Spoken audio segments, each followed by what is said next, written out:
Primera de Juan 2, versículos 7 al 11 será nuestra sección a considerar esta mañana. Y dice así: hermanos, no os escribo mandamiento nuevo, sino el mandamiento antiguo que habéis tenido desde el principio. Este mandamiento antiguo es la palabra que habéis oído desde el principio. Sin embargo, os escribo un mandamiento nuevo, que es verdadero en él y en vosotros, porque las tinieblas van pasando y la luz verdadera ya alumbra. El que dice que está en luz y aborrece a su hermano, está todavía en tinieblas. El que ama a su hermano permanece en la luz, y en él no hay tropiezo. Pero el que aborrece a su hermano está en tinieblas, y anda en tinieblas, y no sabe a dónde va, porque las tinieblas le han cegado los ojos. Este último versículo, cómo se parece al Sermón del Monte, ¿verdad? Cuando el Señor dice que no podemos atrevernos y no podríamos poder ver la paja que hay en el ojo del hermano ni sacarla si antes no estamos conscientes de la viga que tenemos atravesada en nuestro propio ojo para poder ver y sacar la paja que hay en el ojo del hermano. Bueno, este discípulo anduvo mucho con el Maestro, con el Señor Jesucristo, y aprendió mucho de él. Él fue influenciado tremendamente por la vida y por la doctrina del Señor Jesucristo. Bueno, pues aquí estamos con un nuevo pasaje que es la continuación del anterior. Yo creo que hay una conexión muy estrecha entre estos dos pasajes, que el que consideramos ayer y el de hoy. Ahora Juan va a ser específico, va a ser más específico. Una de las maneras en que enseñaba el Señor Jesucristo era que establecía el principio y luego lo explicaba de una manera simple, haciendo uso de ilustraciones. Él ejemplificaba la enseñanza para que no quedara lugar a dudas, que no quedaran allí huecos de falta de entendimiento. Y Juan así es. Ya dijo en el versículo 3, en esto sabemos que nosotros le conocemos si guardamos sus mandamientos. El que dice yo le conozco y no guarda sus mandamientos, el tal es mentiroso y la verdad no está en él. Y ahora de manera específica, muy precisa, Juan dice cuál es el mandamiento. Y el mandamiento es amar al hermano, es amar al prójimo y demostrar ese amor con hechos, no solamente con palabras. Es lo que nos va a mostrar en su epístola. Bueno, entonces vamos a considerar el devocional de esta mañana bajo el título de una prueba más de ser salvos.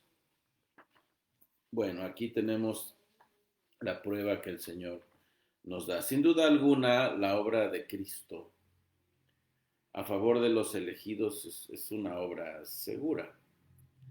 Recuerden ustedes este pasaje que les he mencionado con anterioridad de Pablo allá en Filipenses 1:6, donde Pablo dice que está persuadido de esto, que el que comenzó en vosotros la buena obra, la perfeccionará hasta el día de Jesucristo. A Pablo no le cabía duda que todo aquel que ha sido elegido de Dios, aquel que fue seleccionado desde la eternidad por Dios, Dios lo va a salvar, lo va a llevar a la gloria. Claro está, Dios arregla las cosas de tal manera en su providencia, Él va acomodando las cosas de tal manera que la persona que ha sido elegida de Él sea expuesta a escuchar el Evangelio y que deposite su fe en el Señor Jesucristo, se arrepienta de sus pecados y luego lo manifieste por medio de una vida transformada. No en todos se creen pronto, hay algunos que llegan a una edad avanzada y hasta la edad avanzada logran creer, pero hay algunos que a una edad temprana lo logran. Dios así lo ha planeado. Yo recuerdo que mi padre en su vida joven fue un hombre muy entregado al pecado del mundo. Pasaron muchas cosas en su vida y él se entregó al pecado de lleno y ya fue hasta estar más grande que logró por fin entregar su vida al Señor, aunque él a buena edad fue expuesto a la predicación del Evangelio, ya que mis abuelos conocían el Evangelio, pero él andaba rebelde. Y ya fue hasta ya cerca de la tercera edad que él logró conocer a Cristo en verdad. Yo recuerdo que él me decía muy así como sintiéndose triste por haber conocido a Cristo ya grande de edad. Me decía, si yo hubiese conocido al Señor antes, no hubiera hecho tantas cosas que hice, no hubiera cometido tantos pecados que cometí y no hubiera cosechado el fruto de todo eso que hice. Y yo le decía, dale gracias a Dios, que Él te dio de su gracia a la edad que te la dio, en su tiempo, en el tiempo del Señor, lograste conocer al Señor Jesucristo. Y lo importante es que te salvó. Ahora ámalo y sírvelo.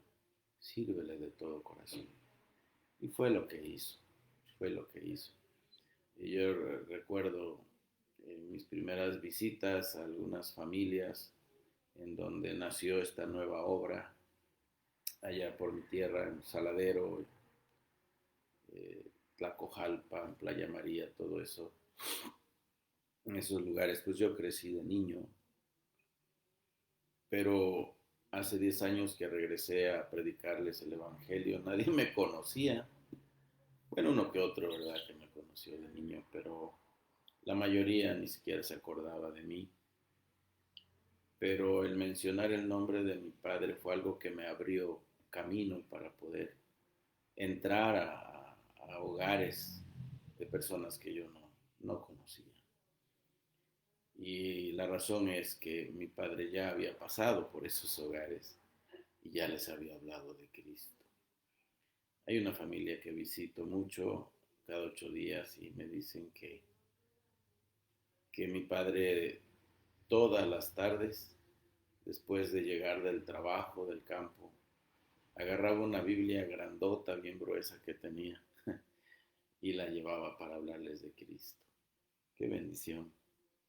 Bueno, vean ustedes todo lo que Dios puede hacer. Juan nos va a dar testimonio del cambio tan grande que Dios hizo también en su vida, porque la salvación es algo seguro. Aquel que Dios escogió, aquel que Dios ha de salvar, lo pondrá en ese camino donde va a escuchar la palabra de Dios, va a creer, se va a arrepentir y va a traer Dios cambios a su vida.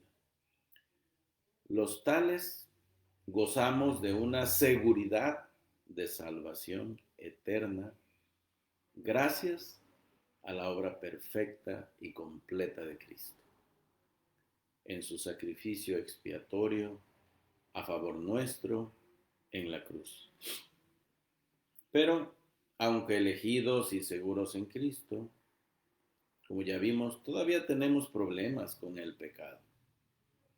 A mí me hubiese gustado que Dios hubiese erradicado el pecado de nosotros para no tener problemas con él. Pero Dios no lo quiso erradicar. Ahí lo dejó. Y ahora es con lo que batallamos. Bueno, sus propósitos son sabios, no podemos juzgar las decisiones de Dios, pero es así la realidad. Batallamos con el pecado hasta el último día que respiramos en esta tierra. Tenemos problemas con el pecado, pero gracias a la intervención de Cristo, si pecamos contra Dios, gracias a la intervención de Cristo como nuestro abogado, nos dice Juan, salimos ilesos de las acusaciones del diablo y del juicio condenatorio de la ley. Ya la ley no nos hace nada, no nos toca. Y Satanás, por más que nos acuse, nunca ganará un caso ante este gran abogado que tenemos, que es nuestro Señor Jesucristo. Y Él pone como prueba ahí su sangre derramada en la cruz a favor nuestra, con la cual pagó nuestros pecados pasados, presentes y futuros también.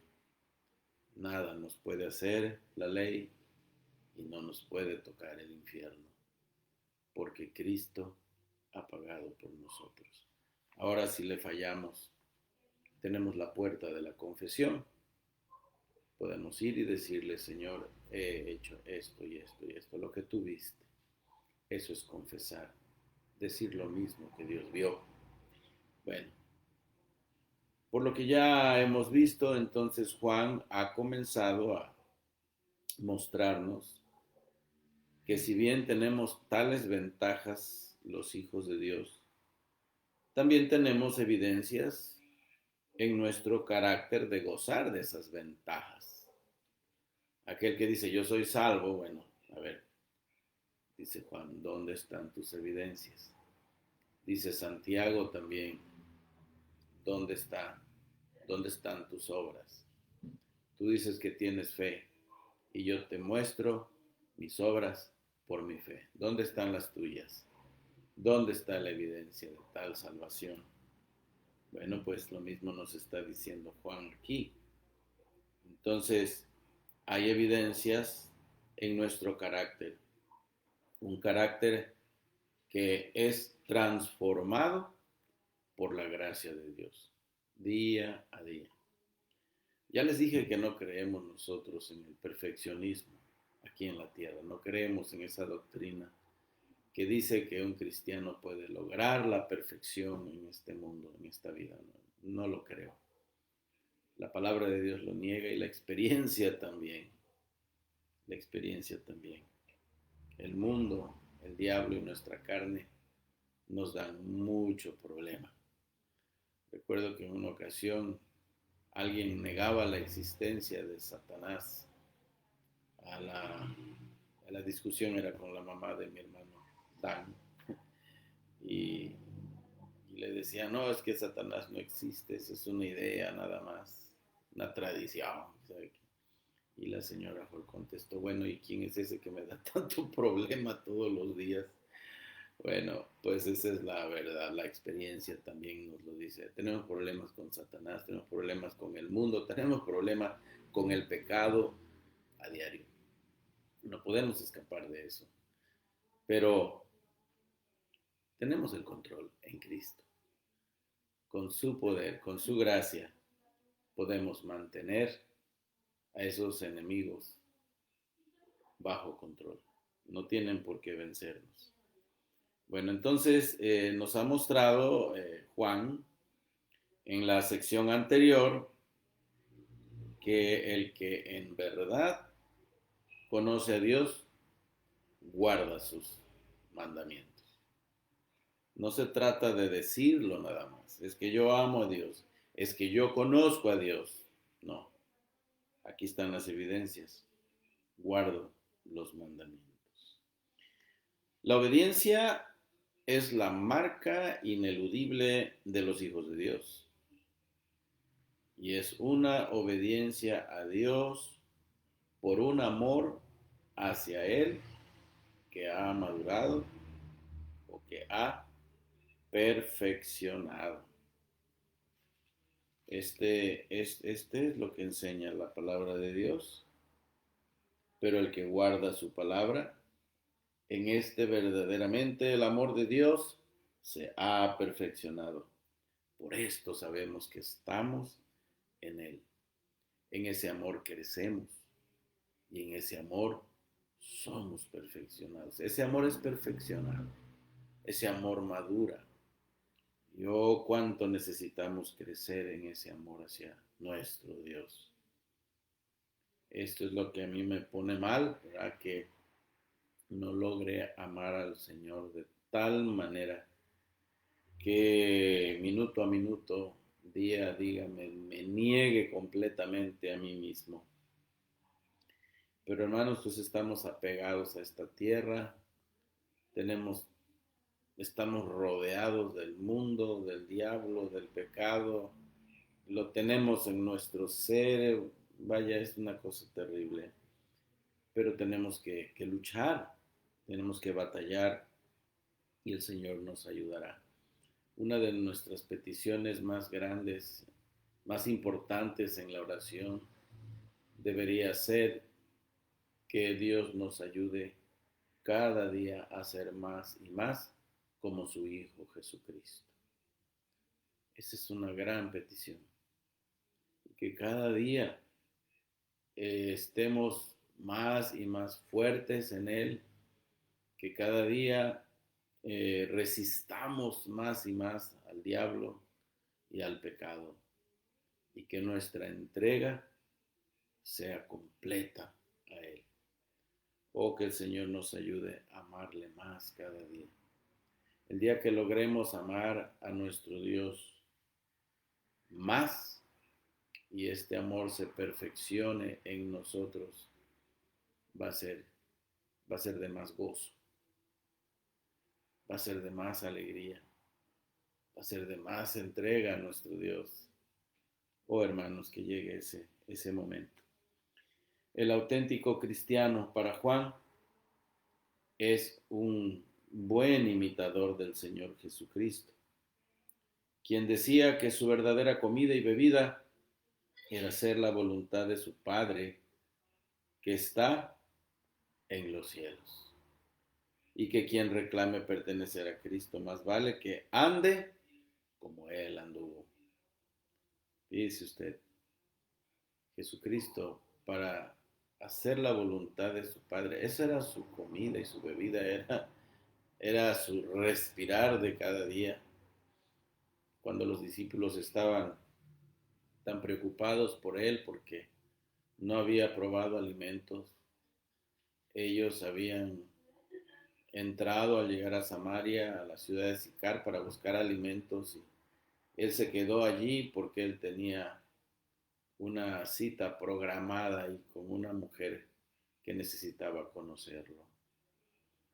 Y bueno, nadie le preguntó por qué hablas con esta mujer, porque ellos estaban conscientes que era un hombre santo, limpio, y que su conversación con una mujer al borde de un pozo era una conversación santa también, y que le estaba dando la vida eterna.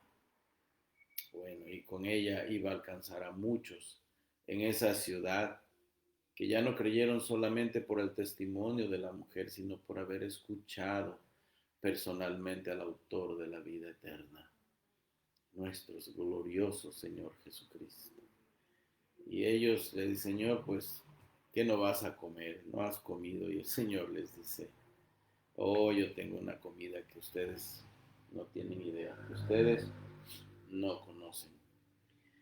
Porque mi verdadera comida es hacer la voluntad de mi Padre que está en los cielos. Oh, hermanos, ese era el verdadero alimento de Cristo. Hacer la voluntad de su Padre. Y quien reclame pertenecer a Cristo, más vale que piense de la misma manera y andar como Él anduvo. A Juan se le conoce no solo por ser teólogo, también se le conoce como el apóstol del amor. Este es un carácter muy bien equilibrado, a pesar de haber sido antes un Boanerge, como el Señor le apodó a él y a su hermano, ¿verdad? Les puso Boanerges, puesto que reaccionaban inmediatamente, eran de la mecha muy corta, hombres fáciles de hacer enojar, como sucedió en aquella ocasión que pasaban por Samaria y la gente no creyó. Y él dijo, Señor, pues le dijeron, Señor, ¿por qué no mandamos que caiga fuego del cielo y los consuma de una vez? Y el Señor les dijo, ustedes no entienden, yo no he venido para quitar la vida, he venido para darla, a salvar a los perdidos. Ellos estaban interpretando mal, parecían musulmanes en su manera de pensar, parecían católicos en las cruzadas, en la supuesta guerra santa, destrozando, desbaratando gente en el nombre de Dios. No es así. El Señor no nos llamó a eso. Al contrario, nosotros amamos, oramos y bendecimos a nuestros enemigos. ¿Qué cambio Dios hizo entonces en la vida de este hombre? Y ese mismo cambio Dios puede hacer en tu vida. Si todavía no has cambiado, Dios puede hacer ese cambio en tu vida. Conocía la palabra de Dios, pero también llevaba a la práctica ese conocimiento. Juan el teólogo, pero también el apóstol del amor. aprendamos de ello. En el Evangelio de Juan usa 7 veces la palabra amor, menciona el amor 7 veces. Y en su primera epístola, ahora la usa 17 veces. Qué interesante. Qué tan importante era para Juan hablar del amor. Les decía que Dios cambia al ser humano. No sé cómo pueden haber personas que se llamen cristianos y el corazón lo tienen lleno de enojo, de egoísmo. Basta cualquier pequeña motivación para enojarse, para reclamar los derechos estropeados y actuar de manera brutal contra un hermano en la fe. Bueno, probablemente este tipo de cristiano es un pseudo cristiano. En otras palabras, lo más seguro es que esta persona no conozca a Dios. ¿Cómo puede un hijo de Dios aborrecer a otro? Ni siquiera al enemigo se puede aborrecer, mucho menos a un hermano. Juan hace mucho énfasis en el amor. En realidad, los mandamientos y la ley de Dios y los profetas se resumen en el amor. Pablo así lo dice en Romanos 14 también. En el amor a Dios y el amor al prójimo. Este mandamiento es tan antiguo como la misma ley de Dios. En unos momentos vamos a verlo en unos pasajes de la ley. Pero este mandamiento de amar a Dios y amar al prójimo es tan antiguo como la misma ley. Dios lo estipuló en su santa ley. El espíritu de la ley, eso es lo que demanda. Ahora, como pacto, la ley es muy diferente, ¿verdad? Cuando se habla de las fiestas solemnes y todos los ritos de la ley que son figuras de lo que había de suceder en Cristo, bueno, esos quedaron atrás. Pero aún así, la ley demandaba que amáramos a Dios, que el hombre amara a Dios con todo su corazón y a su prójimo como a sí mismo. Este es el mandamiento desde el principio, dice Juan, que nos amemos los unos a los otros. Y este es el amor, que andemos en sus mandamientos. Y este es su mandamiento, que andéis en amor. Ese es un juego de palabras muy bonito que pone Juan en 2 de Juan 5, 6. Prácticamente se los acabo de leer. Lo voy a leer tal como Juan lo dice en su segunda epístola, los versículos 5 y 6. Dice, y ahora te ruego, Señora, no como escribiéndote un mandamiento nuevo, sino el que hemos tenido desde el principio, que nos amemos unos a otros. Y este es el amor, que andemos según sus mandamientos. Este es el mandamiento, que andéis en amor, como vosotros habéis oído desde el principio. Me gusta este juego de palabras. Este es el mandamiento desde el principio, que nos amemos unos a otros. Este es el amor, que andemos en sus mandamientos. Y este es su mandamiento, que andéis en amor. Que andéis en amor. Bueno, eso es lo que Dios sigue demandando bajo la gracia, bajo la dispensación de la gracia. Dios no exige cosa diferente, nada diferente.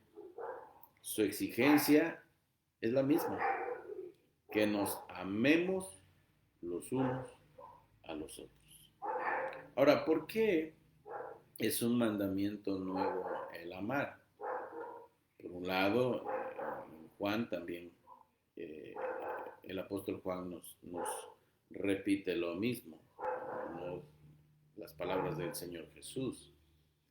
No os voy a dar un mandamiento nuevo, sin embargo, os doy un mandamiento nuevo. Bueno, la razón es esta, que Jesús lo personifica de una manera fresca y nueva. Jesús personifica el amor de una manera fresca y nueva. Este amor ha sido derramado en nuestros corazones por el Espíritu Santo que nos ha dado, Romanos 5:5. El amor de Dios ha sido derramado en nuestros corazones por el Espíritu Santo que nos ha dado. Al Espíritu Santo también se le llama el Espíritu de amor. Mira, hoy día hay tantas doctrinas nuevas, hay cosas tan,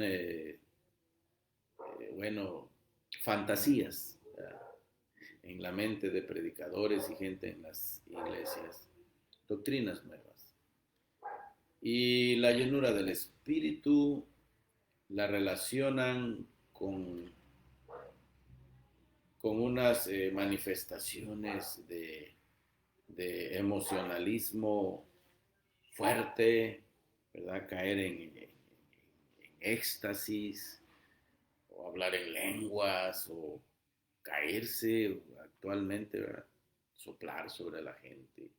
Y la gente cae, a veces están temblando en el suelo y a veces te espuma por la boca, voltean los ojos y ellos consideran eso como una manifestación de llenura del Espíritu Santo. Eso no es llenura del Espíritu Santo. Bueno, sí es llenura de un espíritu, pero no del Espíritu de Dios. Eso se llama demonismo. Lo mismo puede usted ver en sesiones espiritistas, el mismo fenómeno.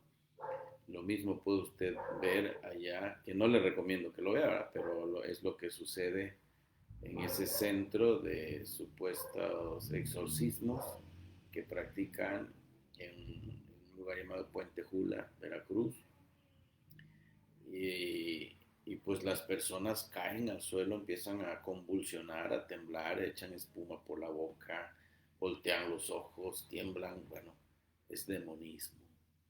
Y tristemente en algunas de nuestras iglesias evangélicas también suceden esas cosas, porque se van al extremo provocando al diablo en ese supuesto celo que tienen por declarar la guerra espiritual contra el diablo y contra sus enemigos, los demonios y cuánta cosa. Empiezan con ese rollo de que ay, vamos a escupir al diablo y vamos a pisotear al diablo y lo empiezan a asustar a tal grado hasta que lo alebrestan y se les mete. Hay que tener cuidado con esas cosas, hermanos. Eso no es llenura del Espíritu. Pero ¿quieres conocer a un hombre lleno del Espíritu de Dios? Míralo como ama.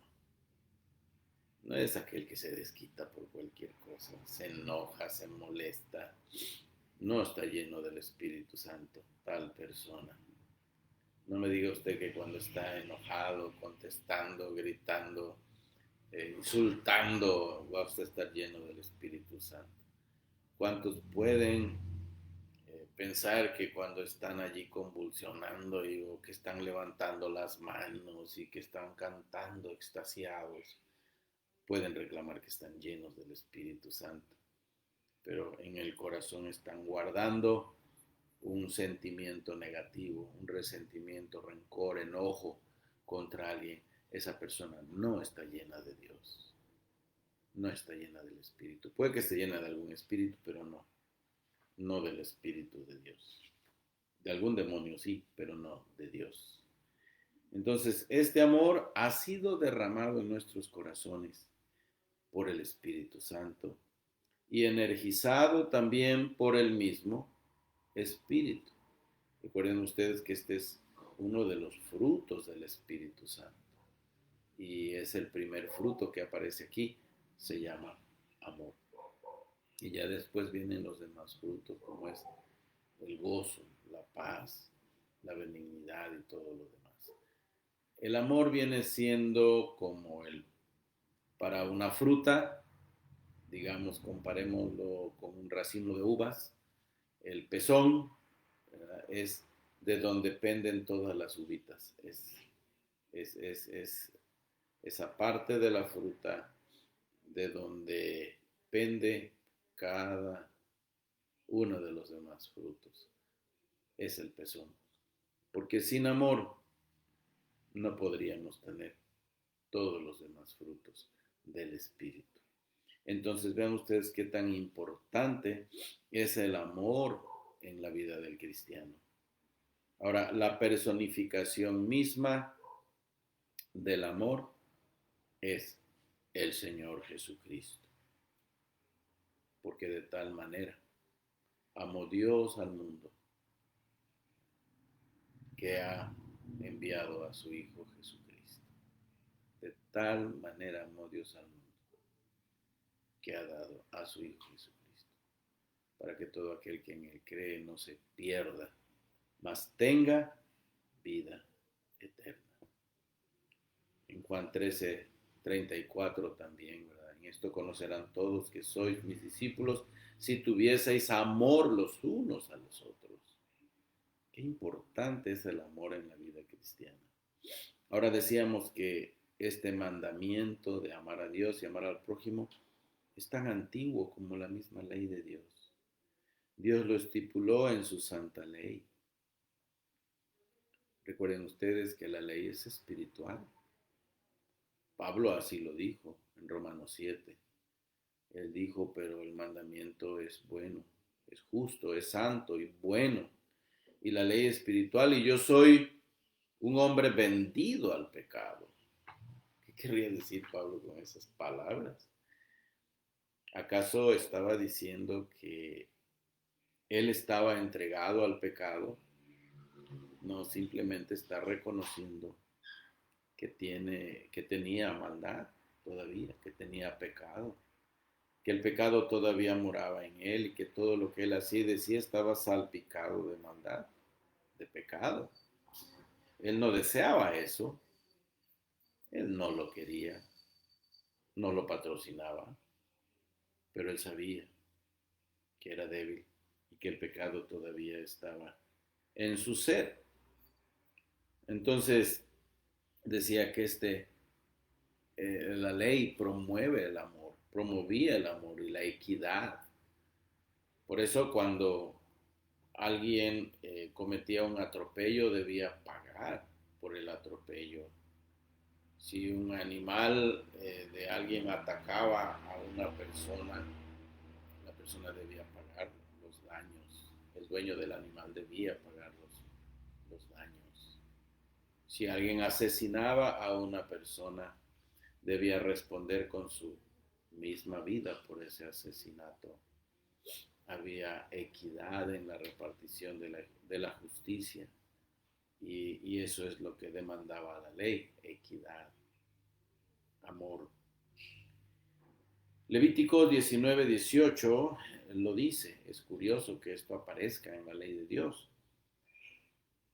Mientras los fariseos, escribas y fariseos decían, aborrecerás a tus enemigos, pero amarás a tus hermanos, amarás a tus amigos y aborrecerás a tus enemigos. Estas palabras que aparecen aquí en el Sermón del Monte, donde el Señor hace ver el error de los escribas y de los fariseos. Ellos consideraban, cuando dice, oísteis que fue dicho, amarás a tu prójimo y aborrecerás a tu enemigo.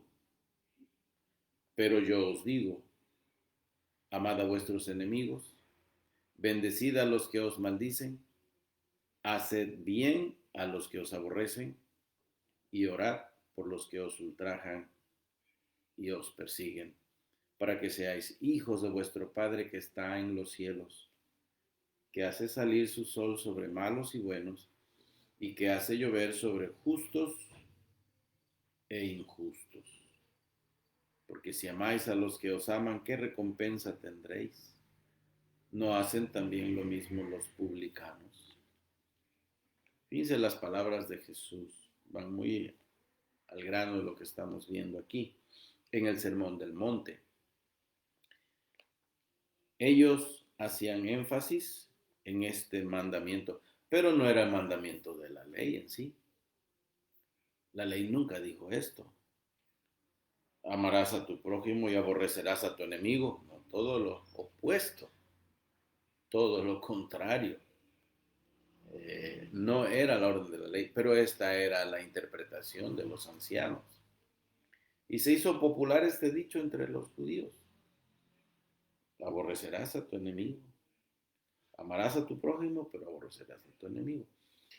Y aquí el prójimo era el miembro de la misma raza. Vaya.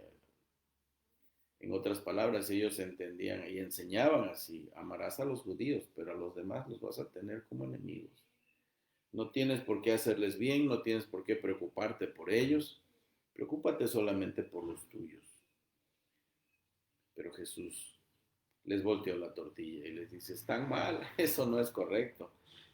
Yo les digo lo que dice la ley, amen a sus enemigos, bendigan a los que les maldicen, hagan bien a los que les aborrecen, oren por los que os ultrajan y os persiguen, para que seáis hijos de vuestro Padre que está en los cielos.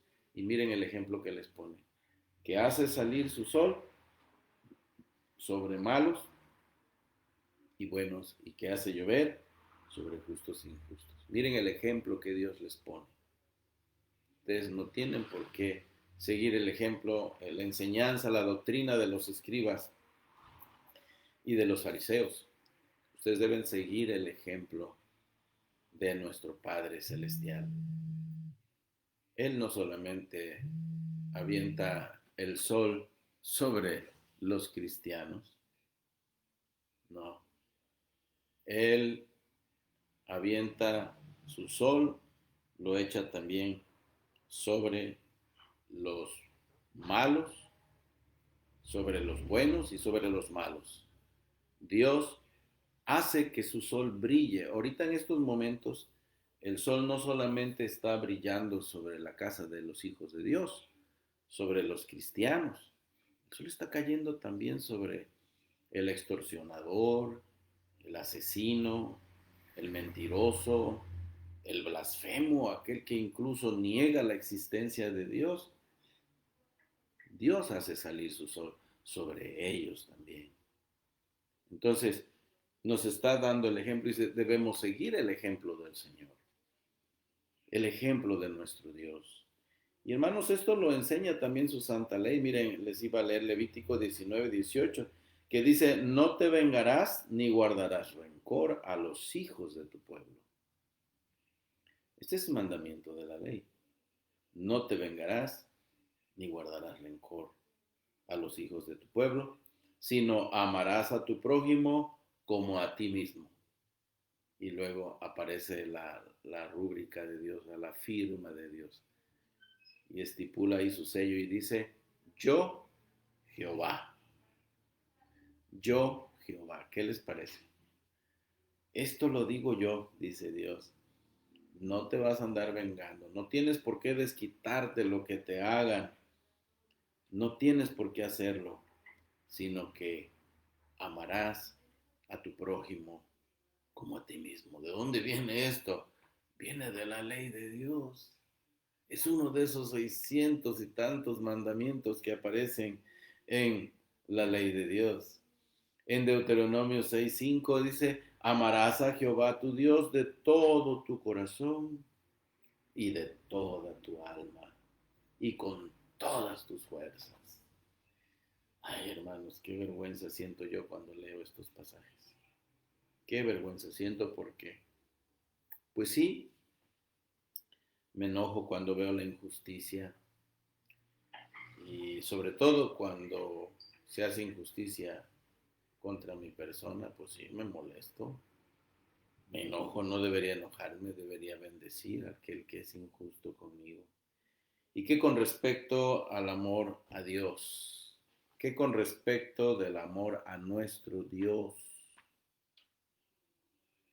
No, pues en eso estamos muy cortos, hermanos. ¿Cuánto diera yo por haber crecido más en esto y debo esforzarme más? Quisiera poder presumirles de ello, pero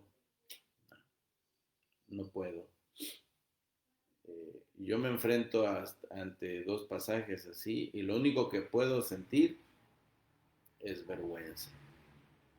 Es vergüenza porque, ay, sí, sí. Si algo me hacen, lo normal, la inclinación natural de mi carne, pues es querer desquitarme. Si alguien me grita, pues quiero gritar. Si alguien me dice de cosas, pues yo también quiero decírselas. Bueno, gracias a Dios me detengo, ¿verdad? Porque el Espíritu de Dios está en mí, pero, ay, hermanos, es difícil. Es una lucha terrible esta de nuestra carne, el querer desquitarnos cuando alguien nos hace daño, nos hace mal. Pero ¿saben ustedes dónde radica la cosa? El problema es de la manera en que nosotros nos relacionamos con nuestro Dios. ¿Cómo está nuestra relación con Dios? ¿Qué actitud tenemos hacia nuestro Dios? Ese es el problema. Y cuando logramos corregir, como dice Martin Lloyd Jones, cuando logramos corregir nuestra actitud hacia Dios, de ahí entonces logramos corregir nuestra actitud hacia los hombres, hacia la esposa, hacia el hijo, hacia los hijos, hacia los vecinos, hacia los hermanos de la iglesia, nos traten bien, nos traten mal, nuestra actitud hacia ellos va a ser la correcta porque ya hemos corregido nuestra actitud hacia Dios. El día que logremos amar a Dios con todo nuestro corazón, con toda nuestra mente, con todas nuestras fuerzas y con toda nuestra alma, ese día podremos amar incluso y bendecir a nuestros enemigos. Ese día. Recuerden el consejo del hermano René Zapata, este pastor allá en Puebla, que esta mujer que llegó y le dijo, pastor, mi esposo se ha acabado el poco amor que le tenía, ya no lo quiero, no lo amo. Pastor, ¿qué me aconseja? Y el pastor le dice, no te preocupes, si no lo puedes amar como tu marido, ámalo como tu enemigo, pero sigue amándolo. Ay, no, qué chasco se llevó esa pobre mujer. Pero es la verdad, hermanos. No tenemos opción. La ley de Dios eso exige. No te vengarás ni guardarás rencor a los hijos de tu pueblo. Eso equivale a que vamos a tratar bien a aquellos que nos tratan mal. Pero que amaremos a Dios por sobre todas las cosas. El odio está prohibido para el corazón de un hijo de Dios. El odio está prohibido para el corazón de un hijo de Dios. Podemos a veces enojarnos, perder los estribos y enojarnos y hasta ocasionalmente ser mordaces, pero no guardaremos odio ni rencor en nuestro corazón para con ningún hermano, ni para la esposa, ni para los hijos, ni para el vecino. El odio no cabe en el corazón de un hijo de Dios. Y quien todavía pueda hacerlo, Juan decide que no ha nacido de nuevo. Voy a concluir leyéndoles esos dos versículos en primera de Juan, capítulo 2, versículos 10 y 11, que dice, el que ama a su hermano permanece en la luz y en él no hay tropiezo. Pero el que aborrece a su hermano, bueno, eso equivale al hermano, a la esposa, al hijo, al vecino. Pero el que aborrece a su hermano está en tinieblas y anda en tinieblas y no sabe a dónde va, porque las tinieblas le han cegado los ojos. Mire usted qué desgracia la de alguien que se considera hijo de Dios pero que su vida no corresponde a la de un hijo de Dios. Tiene el corazón lleno de enojo, tiene el corazón lleno de orgullo, resentimiento, tiene el corazón lleno de rencor. Ese no es el corazón de un hijo de Dios. Esos monstruos deben quedarse en el fondo de la laguna verde, pero no deben estar en el corazón de un hijo de Dios. El hijo de Dios está lleno de amor. Esta es la prueba del cristianismo. Hermanos, les escribo, no os escribo un mandamiento nuevo, sino el mandamiento antiguo que habéis tenido desde el principio. Este mandamiento antiguo es la palabra que habéis oído desde el principio. Sin embargo, os escribo un mandamiento nuevo que es verdadero en él y en vosotros, porque las tinieblas van pasando y la luz verdadera ya alumbra. El que dice que está en luz y aborrece a su hermano está todavía en tinieblas. El que ama a su hermano permanece en la luz y en él no hay tropiezo.